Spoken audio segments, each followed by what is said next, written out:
In his book, Not a Fan, Kyle Idleman shares this story. A few years ago, my wife bought a white love seat to go in the living room with the white carpet in our house. I should tell you that we didn't put in the white carpet. It was the lovely decision of the childless couple who lived in the house before us. My wife justified buying the white love seat because it was so cheap that it just would have been poor stewardship not to get it.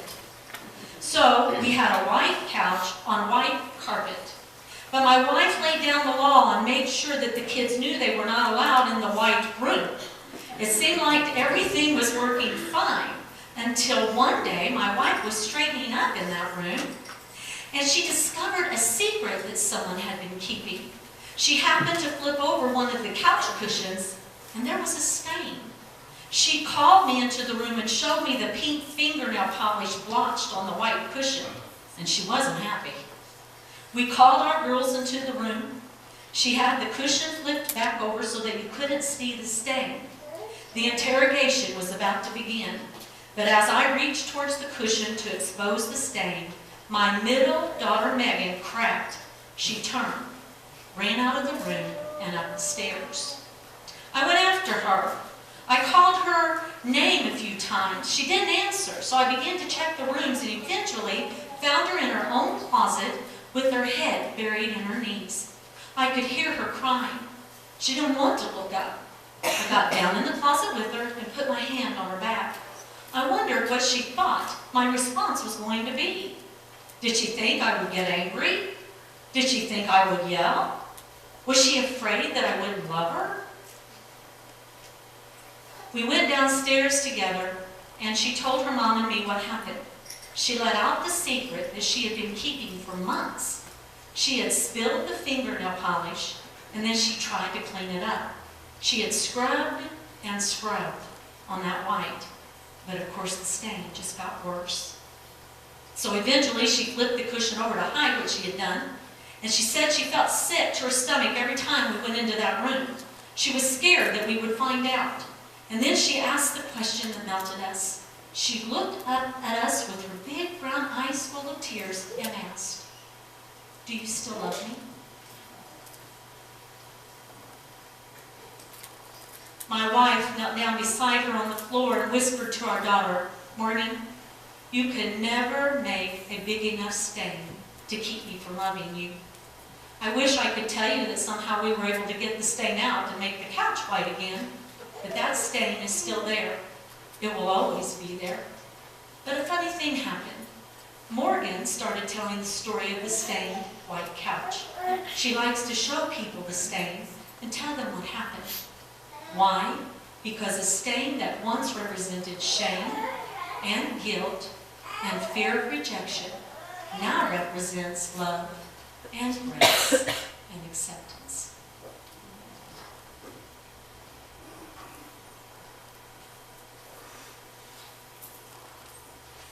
Friends, Jesus wants you to know right up front this morning that that's the kind of love, the kind of grace and acceptance that He offers you when you accept His invitation to come and follow Him. Pastor David took us through Fan Gear February looking at these very important words from Jesus. Come, follow me. We looked at the differences in being a fan, a spectator in the Christian life, and in being a follower, a fully devoted participator in walking with Jesus.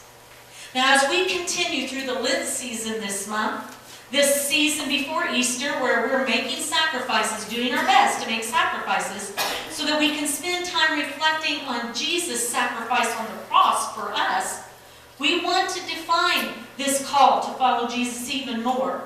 We're going to take another verse out of the Scriptures and break it down and focus on these words of Jesus from Luke chapter 9, verse 23. It says, Jesus said to them all, "If anyone would come after me, he must deny himself and take up his cross and follow me." If anyone would come after me, he must deny himself and take up his cross and follow me. The point we want to concentrate on today is who Jesus is giving this invitation, this call to. Notice he said, if anyone. If anyone. Jesus' invitation here is an open invitation. No one, not one person is excluded. Maybe you could think of this morning how many other invitations are given in life that are exclusive or limited. As I've been thinking in the last couple of weeks, a couple came to my mind. I will never forget being invited to try out for the class choir when I was in the 5th grade. And I'll tell you, I will never forget how I felt after I tried out, but was not invited to join in and be a part of that choir. I couldn't have been any more humiliated when I saw all my friends' name on the choir list, and mine was excluded. And then with all the sports talks these past few weeks, we're missing the shirts this morning, right? I thought of the National Football League drafts that I watched with Doug a couple of times. And so I got curious, and I looked up how the Football League, the draft works. Every year, in 7 rounds, the NFL franchises pick from up to 254 players by the numbers of different positions that are needed for the coming year. So the team with the worst record gets first pick from the draft, unless they choose to trade, and the team with the highest ranking gets last pick. Then on the rounds go until the players have been divvied out. Now 254, well, that sounds like a pretty good invitation list until you consider that in 2017, there were 73,660 players participating in NCAA football. And out of that 73-some-odd thousand, only 16,369 of these were draft eligible. And out of this some-odd 16,000, only 251 were drafted. So in the big picture, only 1.5% of the players are invited to a major professional team. It's been said that professional opportunities are extremely limited, extremely defined, and that the likelihood of a high school or even college athlete being invited to join a professional team is just very, very low. It's an exclusive invitation. Well, Jesus doesn't give an invitation, a limited invitation like that. When he said if anyone, he includes everyone. He invited the religious leader Nicodemus that David talked about to join him. He invited the sinful woman that anointed his feet and washed them with her tears that David talked about to join him. And this morning in Luke chapter 5, starting in verse 27, Jesus gave an invitation to a tax collector named Levi. Read with me. Jesus went out and saw a tax collector by the name of Levi sitting at his tax booth. "Follow me," Jesus said to him. And Levi got up, left everything, and followed Jesus. Then Levi held a great banquet for Jesus at his house, and a large crowd of tax collectors and others were eating with them. But the Pharisees and the teachers of the law, who belonged to their sect, complained to Jesus' disciples, "Why do you eat and drink with tax collectors and sinners?" Jesus answered them, "It is not the healthy who need a doctor, but the sick. I have not come to call the righteous, but sinners to repentance." Levi's name, well, that's a Jewish name.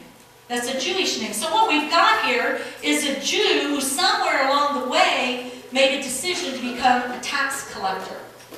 Now, you probably heard, and it surely is a given as you go through the scriptures, that Jews despised tax collectors. They despised them. And so by doing that, Levi's fellow Jews despised him, and they would have treated him as a social and moral outcast. To them, Levi was unclean, and any association with him at all would have made them unclean. So they would have never given Levi an invitation to anything for any reason. They'd have avoided him like the plague. But Levi's line of work didn't stop Jesus. He was always looking for opportunities to invite anyone and everyone into a relationship with him. Jesus was always looking for opportunities to invite anyone and everyone to do life with him. Why was Jesus so open and free with this invitation? Because Jesus truly loves people just as they are. Just as they are. And seeing the possibilities of what people can become, Jesus is always willing to take risks. Always willing to open the door for invitation.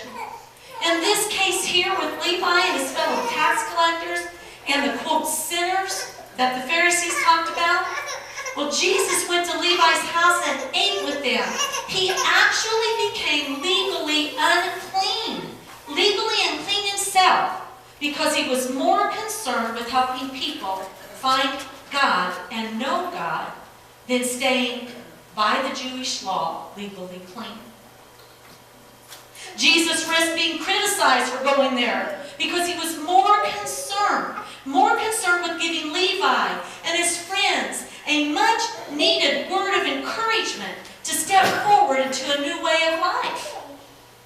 And unlike the Pharisees and the teachers of the law here, Jesus risked offering forgiveness rather than lawful condemnation because he's more concerned that people grow in grace. He's more concerned that people grow in grace than in beating them down and seeing them stuck in their sin by others' condemnation.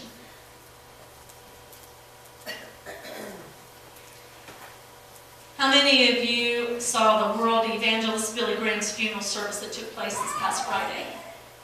Oh, not too many of you. Listen, if you haven't watched it, I encourage you to go and watch Billy Graham's funeral. Significant, powerful. During the service, every one of Billy's kids briefly shared something about their dad that was personally significant to them. His middle daughter talked about a heartbreaking divorce after 21 years of being married to her first husband.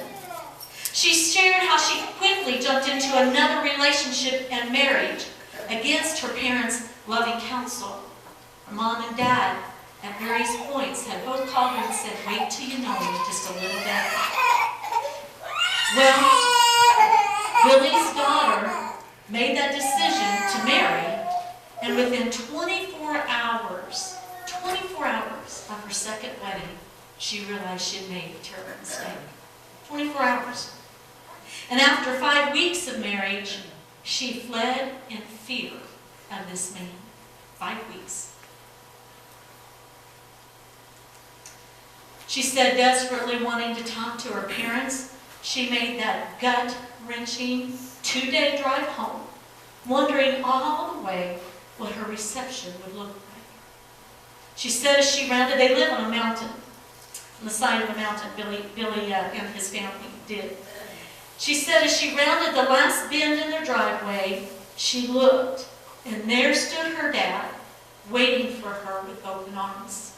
And as she pulled into his embrace, got out of the car, and run into his embrace, he said 2 words to her: "Welcome home. Welcome home." She said there was no shame, no blame, no condemnation, only unconditional love. The first thing that Jesus wants us to know about our Bible verse this month of March, is that he's giving an open invitation to come to him. He said, if anyone would come after me. It's an invitation to everyone, the young and the old, the rich and the poor, the CEO and the custodian, the single, the married, the divorced, the criminal and the judge, the abuser and the victim of abuse, the religious person and the person who doesn't believe in God at all. Jesus' invitation is for everyone. But we are also reminded this morning that each of us has to make a choice about whether or not we'll accept Jesus' invitation to become his followers. You see, Jesus said in this verse, if anyone would come after me. Levi came. He left all to follow Jesus. And now Jesus is asking you, have you? Will you come? Will you accept my invitation to follow me?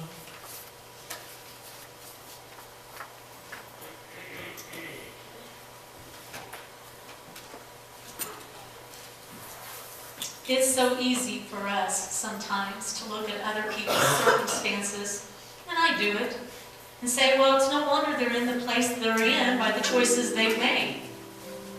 And that's true. And I've had to face myself at various points in life and say to myself, well, it's no wonder you're in the place that you're in by the choices that you've made. But I'm telling you this morning, that's not Jesus' invitation. He says he loves you. He says he wants you to come just as you are. Just as you are. And that no one is excluded from his invitation. And so we have an altar, an open altar here this morning. Just like the invitation is open. We invite everyone here, everyone, to feel free for whatever reason to come. To come and embrace